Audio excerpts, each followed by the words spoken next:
There's been a number of petitions launched. We've got a petition launched by the Liberal Democrats, and before that a petition launched by UKIP. Currently I think around 1,600 have signed that, and joining me now is the Deputy Chairwoman of UKIP, Suzanne Evans. I mean, who do you blame for this delay?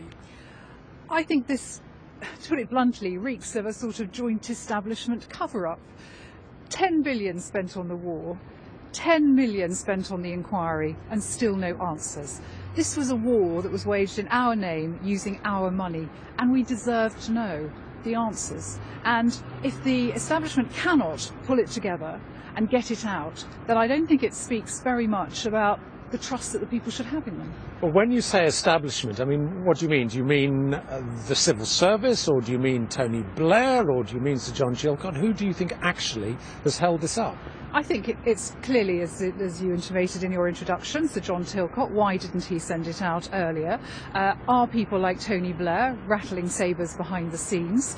We all know that there's perhaps some sort of horse trading going on with these kind of reports. People who may possibly be implicated in it clearly need to see it. Are they making threats behind the scenes? This is a massive, massive occurrence in our history. It's left Iraq in chaos. We're now seeing the devastating consequences of that, and really whoever is involved in getting this report out, they should surely be working together to get it out. And I'm afraid to say that they're not going to get it out before the general election really does smack of some kind of a cover-up. And I know I'm not alone in thinking that. I think the whole nation will be thinking that this morning.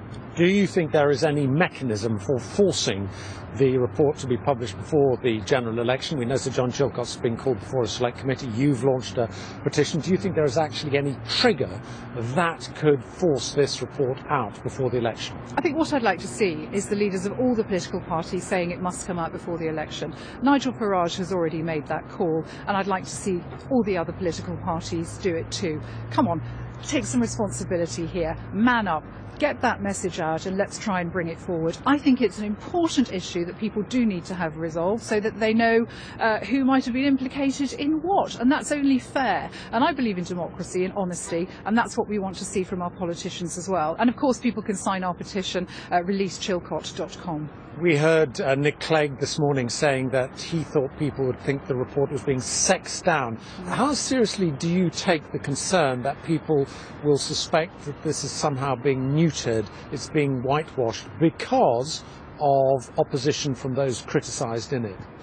I think most people will jump to that conclusion. Now, it's obviously not for me, not having seen any of the report, to know if that conclusion is the right conclusion to jump to. But as I say, again, if there's any kind of honesty, if there's any kind of transparency, we need to know the answers. And the people that have got the power to bring it forward should be pushing for it. And if they don't push for it, I think people will rightly ask questions. Suzanne Evans, thanks very much for your time, Janet.